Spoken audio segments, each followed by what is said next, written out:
अस्सलामुअलैकुम, मैं हूं शेख उमर। हमारे इस यूट्यूब चैनल पर आप तमाम का इस्तकबाल है। आज हम डिस्कस करेंगे इस टॉपिक पर, कौन बनेगा तेलंगाना का चीफ मिनिस्टर।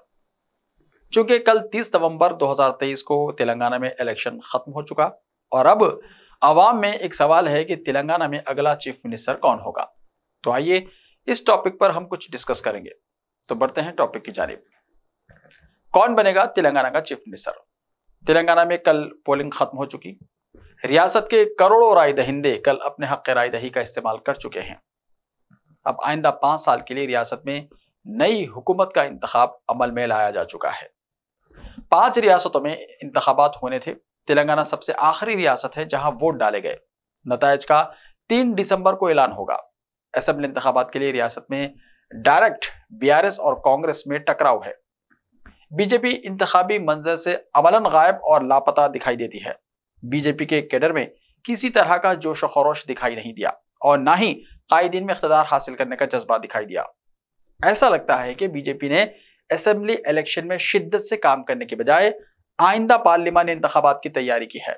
खास तौर पर कर्नाटका में पार्टी की शिकस्त ने इसके कायदीन और कैडर के हौसले पस्त कर दिए थे। अब रियासत में असल मुकाबला बीआरएस और कांग्रेस में रह गया है। शहर हैदराबाद में मजलिस इत्तेहादुल मुस्लिमीन को भी कुछ हलकों में सख्त मज़ाहिमत का सामना है। कांग्रेस और बीआरएस की जानिब से इंतखाबी मुहिम में इंतहाई जारिहाना तेवर अख्तियार किए गए थे। एक दूसरे को निशाना बनाने में कोई कसर बाकी नहीं रखी गई। जिस तरह से कांग्रेस पार्टी ने अपनी 6 जमानतों को अवाम तक पहुंचाने पर तवज्जो मरकूज की, इससे पार्टी को यह उम्मीद है कि इस बार इसे अवामी तायद हासिल होगी और वो तेलंगाना में पहली बार इख्तिदार हासिल करेगी। बीआरएस ने भी अपने इख्तिदार को बरकरार रखने और इख्तिदार की हैट्रिक करने की जिद्दोजहद में पूरी तरह ताकत झोंक दी थी। चीफ मिनिस्टर के चंद्रशेखर राव ने अवाम के मूड को समझते हुए खुद इंतखाबी मुहिम की कमान संभाली और डेली 2 से 3 जलसों से खिताब करते हुए सारी रियासत का तूफानी दौरा किया। बीआरएस कायदीन केटी रामाराव और हरीश राव के अलावा दूसरों ने भी मुहिम में सारी ताकत झोंक दी थी। कांग्रेस और बीजेपी दोनों ने एक एक वोटर को रागिब करने की कोशिश की है और अवाम तक अपने मंसूबों और पयामात को पहुंचाया है। कांग्रेस की हिकमत अमली मुस्बित अंदाज की रही और इसने इलेक्शन में कामयाबी के बाद अवाम को पहुंचाई जाने वाली सहूलियात और स्कीमात पर ज्यादा इन्हिसार किया।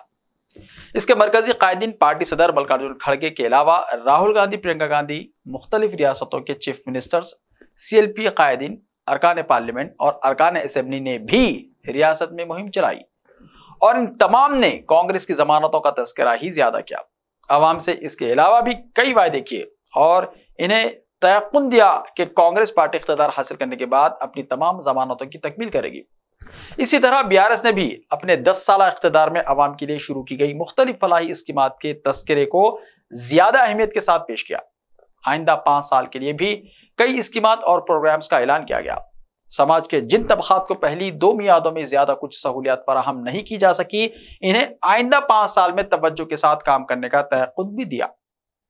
कांग्रेस की जमानतों को नाकाबिल अमल करार दिया और यह भी दावा किया कि कर्नाटका में इन जमानतों पर अमल नहीं किया गया। कांग्रेस ने कर्नाटका के chief minister, deputy chief minister और दिगर कायदीन को तेलंगाना में मदऊ करते हुए वहां तमाम जमानतों पर अमल आवरी के सबूत पेश किए। इश्तिहारात के जरिए भी बीआरएस के प्रोपेगेंडे को जायल करने की कोशिश की गई। गर्ज ये कि दोनों ही जमातों ने अवाम की तायद हासिल करने की हर मुमकिन कोशिश की है। आइए अब शहर हैदराबाद की बात भी कर लेते हैं। क्या शहर हैदराबाद से 4 गैर मजलिसी मुस्लिम उम्मीदवार कामयाब होंगे? जमहूरी अमल की खास बात यह है कि अवाम को हर 5 साल में एक मौका रहता है कि वो अपनी पसंद के उम्मीदवारों के इंतखाब को यकीनी बनाएं और कानून साज इदारों में अपनी नुमाइंदगी में इजाफे के इक़दाम करें। अपनी जानिब से वोटर्स कोशिश करते हुए अपनी राय और आवाज को कानून साज इदारों तक पहुंचाएं। हर 5 साल में यह मौका वोटर को दस्तयाब होता है और इस पर किसी का दबाव असरअंदाज नहीं हो सकता। दबाव से पाक राय दही के लिए ही वोट राजदारी से डाला जाता है। वोटिंग मशीन में अपनी राय देते हुए आप अपनी हकीकी आवाज को ऐवानों तक पहुंचा सकते हैं। अब जबकि तेलंगाना असेंबली के लिए जुमेरात 30 नवंबर को वोट डाले गए, तो शहर हैदराबाद के असेंबली हलकों और यहां से तेलंगाना असेंबली में मुस्लिम नुमाइंदों की तादाद में इजाफे का मौका दस्तयाब हुआ। शहर में 7 हल्के असेंबली जात से मजलिस के उम्मीदवार कामयाब होते रहे हैं। ये तासुर आम है कि हैदराबाद से गैर मजलिसी मुस्लिम उम्मीदवारों की कामयाबी हमेशा मुश्किल हुआ करती थी। ताहम इस बार हालात में कदरे तब्दीली दिखाई दे रही है। शहर के अवाम में ये चिमगोइयां चल रही हैं कि आया इस बार शहर हैदराबाद से 4 गैर मजलिसी उम्मीदवार कामयाब होंगे।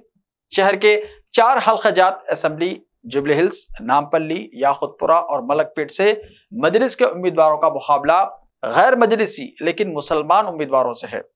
हल्का असेंबली जुबली हिल्स में हिंदुस्तानी क्रिकेट टीम के साबिका कप्तान मोहम्मद अजहरुद्दीन कांग्रेस टिकट पर मुकाबला कर रहे हैं। इसी तरह हल्का असेंबली नामपल्ली में कांग्रेस टिकट पर फिरोज खान भी इंतखाबी मैदान में हैं। यहां भी मजलिस के मुस्लिम उम्मीदवार माजिद हुसैन मैदान में हैं। असल मुकाबला फिरोज खान और माजिद हुसैन के दरमियान ही है।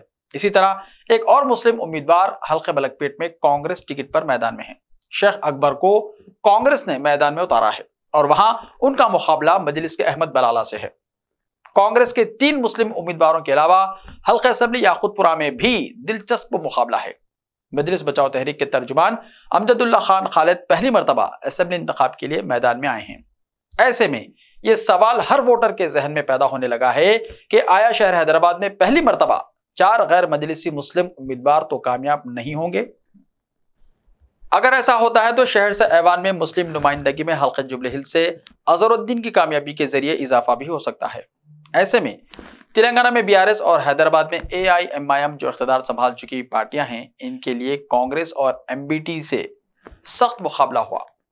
बाज अवाम का ख्याल है कि कांग्रेस का चीफ मिनिस्टर बनेगा और बाज अवाम कह रहे हैं कि बीआरएस फिर से हैट्रिक करते हुए तीसरी बार इख्तियार में आएगी। अब देखने वाली बात यह है कि तेलंगाना का चीफ मिनिस्टर कौन बनेगा, कांग्रेस के रेवंत रेड्डी या फिर बीआरएस के सदर केसीआर। ये 3 दिसंबर 2023 को क्लियर हो जाएगा। ऐसे ही ताज़ा खबरों के लिए देखते रहिए हमारे इस यूट्यूब चैनल को। और अभी तक अगर आप हमारे चैनल को सब्सक्राइब नहीं किया है तो वीडियो को लाइक शेयर करते हुए हमारे यूट्यूब चैनल को सब्सक्राइब करके इसके बेल आइकन को प्रेस कर लीजिए ताकि ऐसे ही इंफॉर्मेटिव वीडियोस आइंदा भी आपको मिलती रहे।